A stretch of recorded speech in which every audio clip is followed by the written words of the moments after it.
Hello everyone and welcome to the first episode of the series called Book Ideas, where we tell you interesting ideas from interesting books.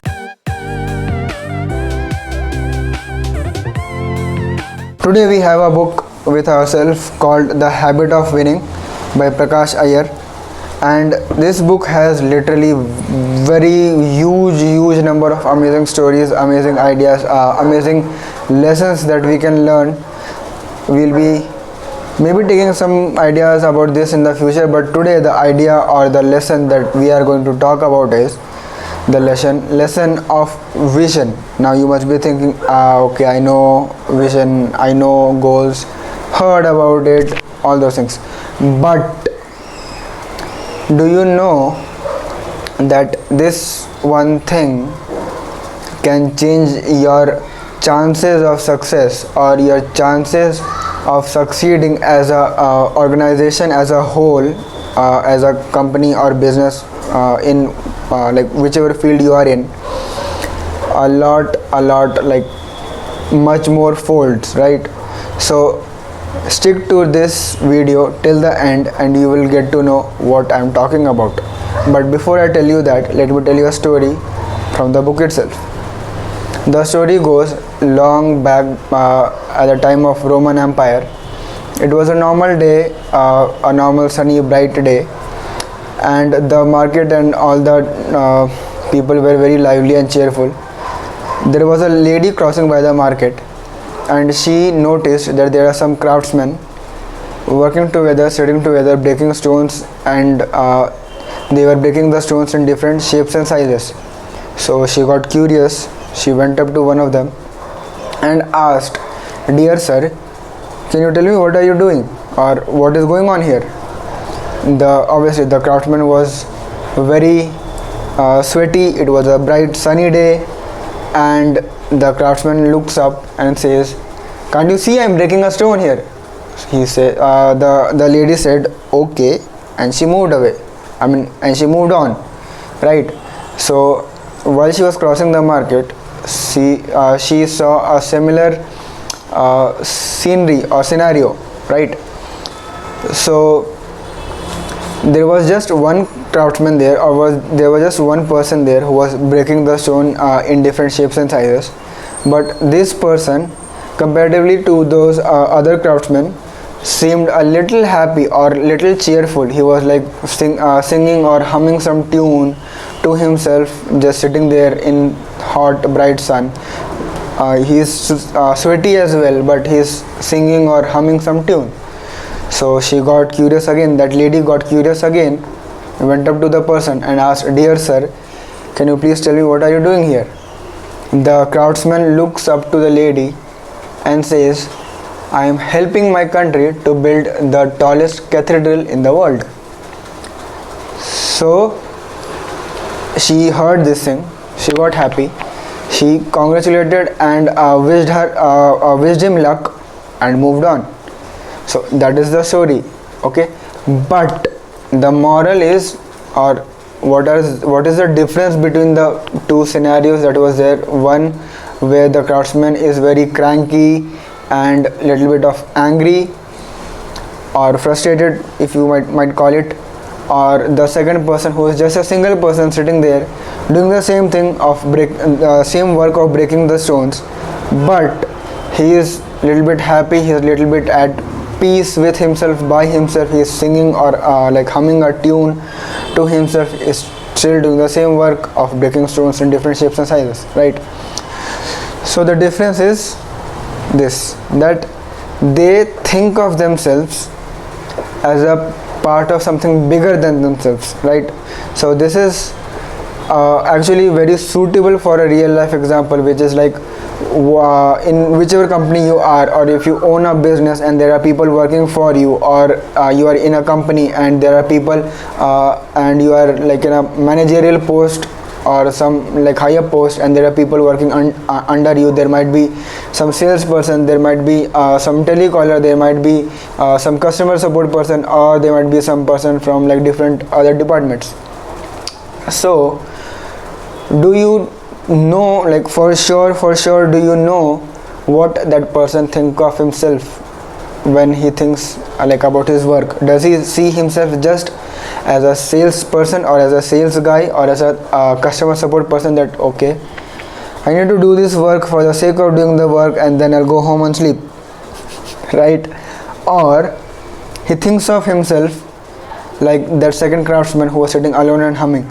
He thinks of himself as something bigger than himself. He is doing something for the betterment of the world, or of the people, or of the society, and he is trying to do something which will make an impact in one way or the other, right?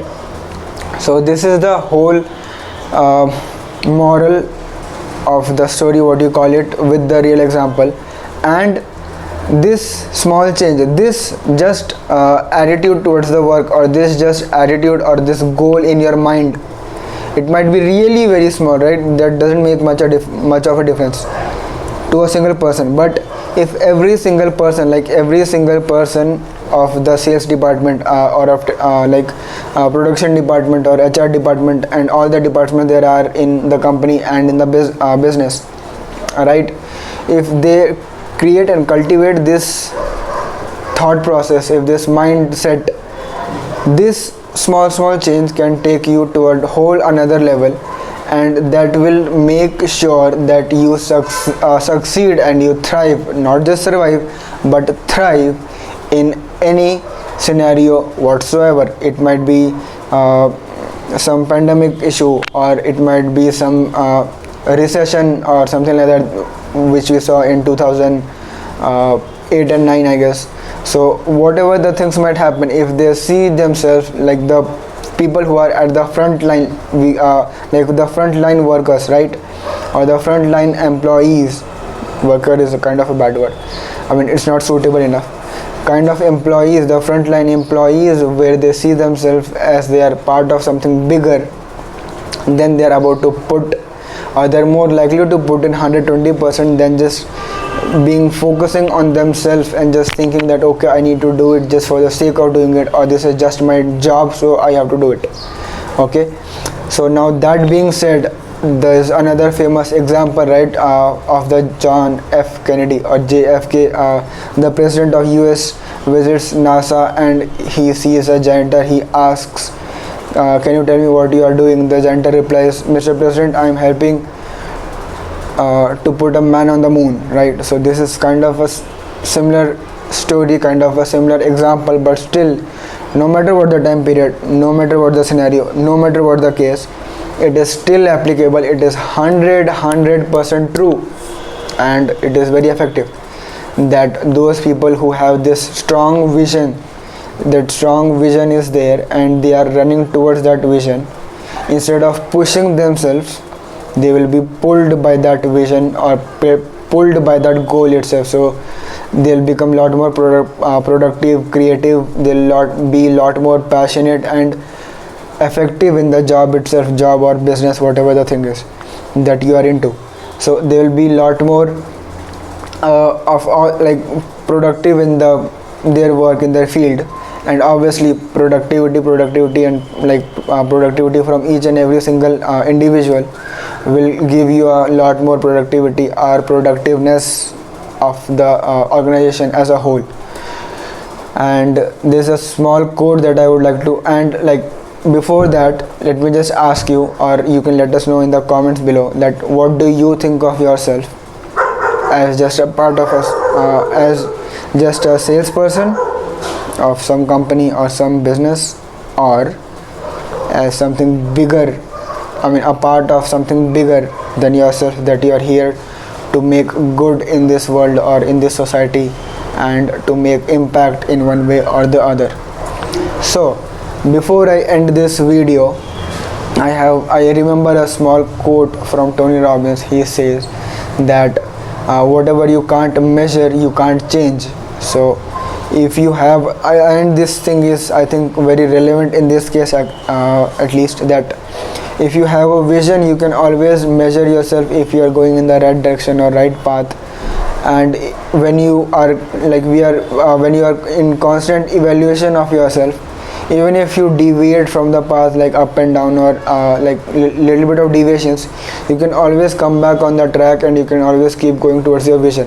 But if there's nothing to pull you towards itself, or there's no destination or target itself, you will be like just wandering around your life, or like wandering around and beating around the bush for your goals, and you will be distracted by lot of small things, or discouraged by lot of small things that are going here and there right now.